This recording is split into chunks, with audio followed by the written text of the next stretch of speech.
Kaixo lagunak, gaur martxoak 8 da, ostirala, mundu zabalean emakumearen eguna ospatzen da eta irratsaio berezi honetan honi buruz arituko gara. Esatari lanetan hemen gaituzue Irati eta Eki. Badakizu zergatik den berezia martxoaren 8. Baleen emakumeak ez zuten eskubiderik, gizonezkoek agintza zuten beren gainetik. Adibidez, ezin zuten lanik egin, etxe eta etxekoa zaintzen, zen beraien lana. Ezin zuten gidatu eta kontu korronte bat irikitzeko ere senarraren baimena behar zuten. Emakumea gutxietxea zen, baina hori ez da justua. Emakumezkok eta gizonezkok eskubide berdinak ditugu. Noski, asko aurreratzen ari bagara ere oraindik zaintzara dedikatzen diren lanbide gehienekoak emakumeek betetzen dituzte. Adibidez, erizainak, ikasleak, irakasleak, zahar-etxetako langileak, garbitzaileak, dendariak. Aldiz, politikari, banketxetako zuzendari, zientzilari, lanetan gizonezkoek protagonismo handia dute. Eta gainera lan berdinak egiteagatik emakumezkoek soldata txikiagoa irabazten dute. Soldataren kontuan adibide garbiena kirolean ikus dezakegu. Emakume kirolariei gizonezkoen erdia ere ez dute kobratzen, eta hau ez da justua. Arrazoi duzuek, urte ez urte eskubidea berreskuratzen goaz, baina asko dugu egiteko. Horregatik gaurko eguna ospatzen jarraitu behar dugu.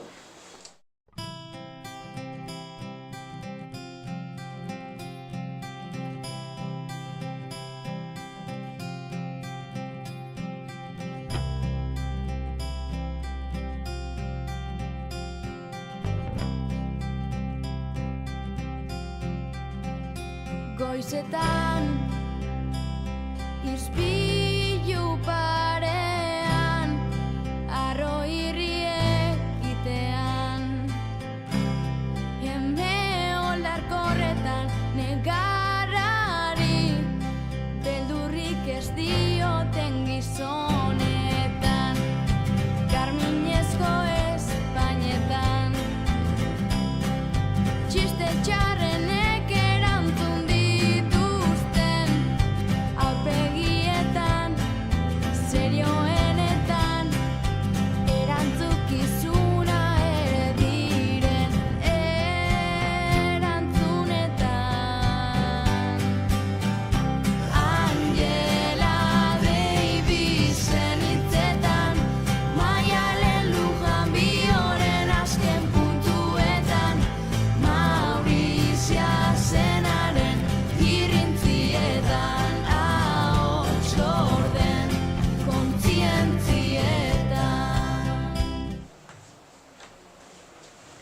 Bai, ikusten duzu zorionez hainbat gauza aldatu direla, baina oraindik bide luzea dugu berdintasuna lortzeko.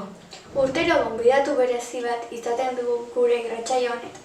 Aurten, Eguerritan dantza modernoa erakusten digun Amaiur Luaga dantza irakaslea gonbidatu dugu. Bere ibilbide profesionala goraipatu beharrekoa da.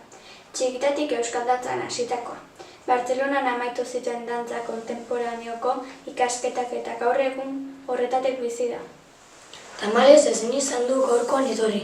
Horregatik aurrez grabatutako elkarrizketa ikusiko dugu segidan. Ongi etorri Amaiur eta eskerrik asko gurera etortzeagatik. Kaixo, eskerrik asko. Esan dugu dantzatik bizi zarela. Gaur egun posible da? Dantzari gisa, esango nuke ia ezinezkoa da, horrek ez esan nahi dut. Dantzari gisa, eszenatokin daun interprete bezala. Ze orokorren, interprete lana, eraman behar izate dugu, irakasle lanakin, edo beste proiektu batzutan sortzaile bezala egoteakin, edo, da, lan bat, eraman behar dana beste lan txiki askokin, ez? Gaur egun esango nuke oso gutxik daukotela aukera interprete bezala bakarrik lan iteko. Txikitatik garbi izan zenuen dantzari izan ezenula? Ez, baina bai izan amesten nun zeu-zer, amesten nun dantzari izateakin, baina etxen sekula gurasuk ez zidaten bultzatu, hola da, eta zaila dalako, ez, pentsatzet ofizioa izatea. Eta ez nuen sekula nere burua hola imaginatuko, baina urten poderioz, unitan ikusten gutxinaka geroz eta sartu guneola mundu hortan, eta posible zala, konturatu gabe egin un prozesu bat izan zen. Bai. Dantzari izateko zenbait tiuko egin behar izan diozu. Bai, gauza asko indiotuko.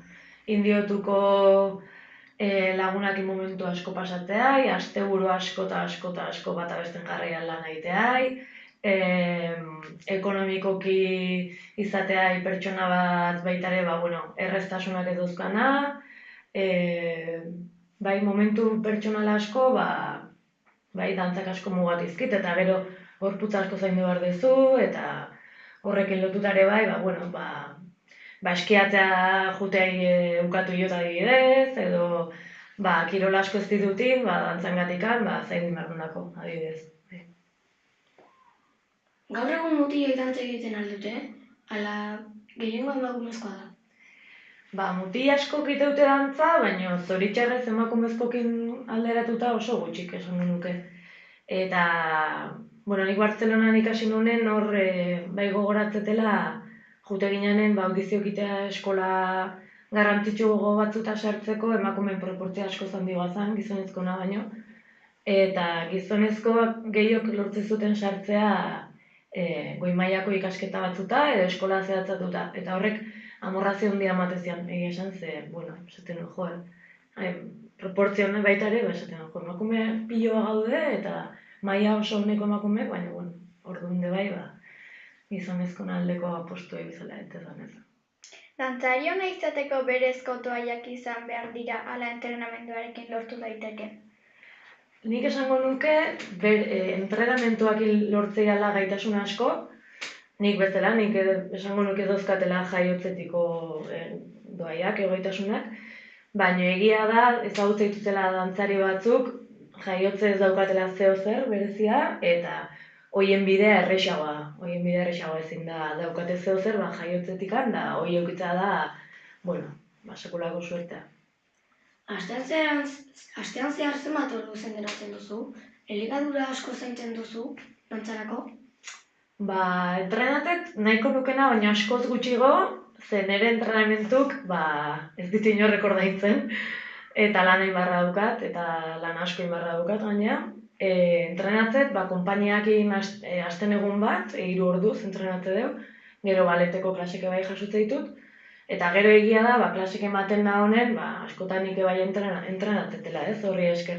Eta elikadura, bai, asko zaindu beharra dago, eta hor pixkat kostate zait, ez gezurrik esango, bolara dauzkat, baina, bai, bastante esklau esango nuke gala baita ere elikadurakin, ze gorputza zaintzeko beharrezkoa da. Zein da zure egunerokoa? Xamaneotik kanpo nun egiten duzu lan?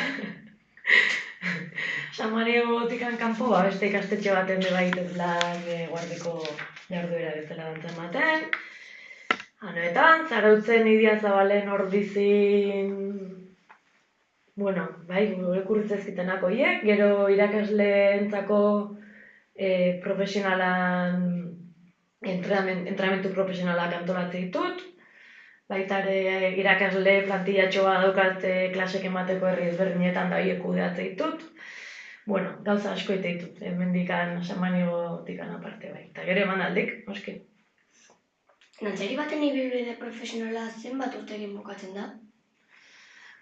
Gutxi gora beran eraginekin. Egia gaur egun aldatu dala desente, leheno, 30 urtekin edola, agur esan bartzitzaion, edo egia da, gorputza ez dala 18 urtekin daukazuna ez zela, ez?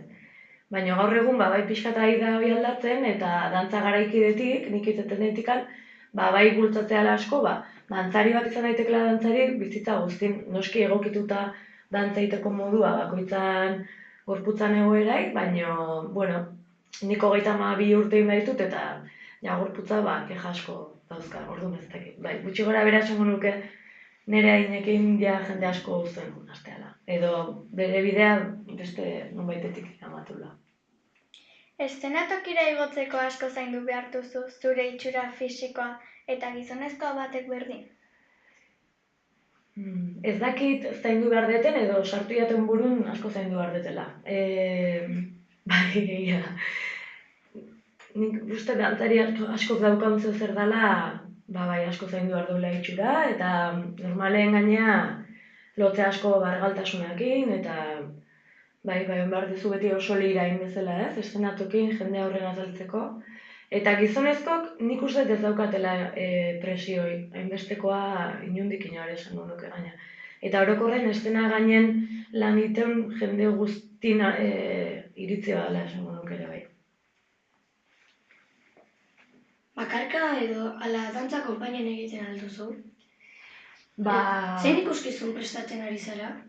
Beitu, itez lan bakarka, dauzkan nire proiektu pertsonalak, bakarrik Oianai Goran bertsolariakin nago, geho txelo jotzaio batekin bai nago beste proiektu baten, eta gero nago, ahatik dantza konpainian bai, ja 13 urte, ez dakitzen damazkiten.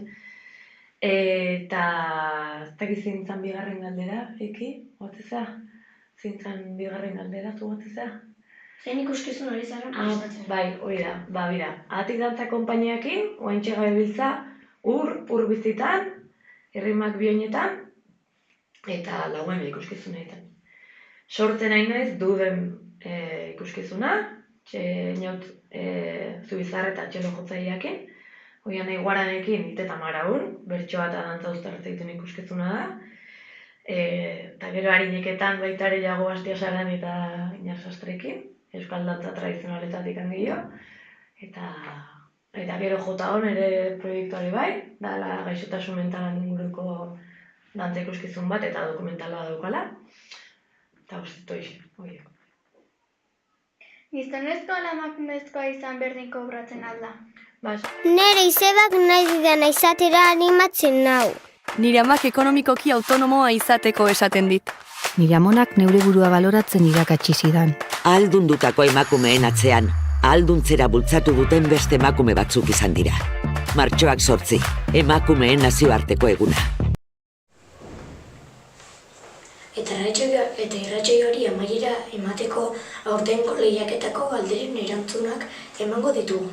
Lehenengoa, Samaniako ikasle ohia. Tolosan Santa Luzia auzoan jaioa, 1985 urtean. Dantzaria eta abeslaria da, Samaniako 50. urte hurreneko abestean parte hartu du, eta erantzuna Andrea Victoria, EIB. Bigarrena, Anoetan jaio da, Samaniako herri ikastetxean dantza modernoako klaseak ematen ditu. Bartzelonan egin zituen dantza ikasketak. Eta erantzuna Amaiur Luluaga da, gure gonbidatua. Hirugarrena eta azkeneka, 1960 jaioa, Tolosan. Epailea da, eta Euskadiko Auzitegi Nagusian egiten du lan. Telebistan eta ETVn eta Euskal Irratiko kolaboratzaile lanetan aritzen da. Bere bi semeak Samaniako ikasle ohiak dira. Eta 50. urte hurreneko Leidorreko aurkezpenen parte hartu zuten, eta erantzuna Garbine Bihurrun da. Eta orain lehiaketako irabazleak norden esango dugu.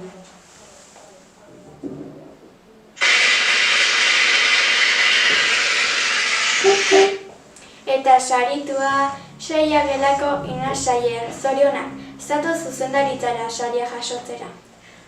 Gogoan izan elkarbizitza batzordeko kideak zuzendaritzatik orain pase behar dutela pultsera moreak jasotzera. Eta bukatzeko Amaiurrek eskaini... Nere izebak nahi didana izatera animatzen.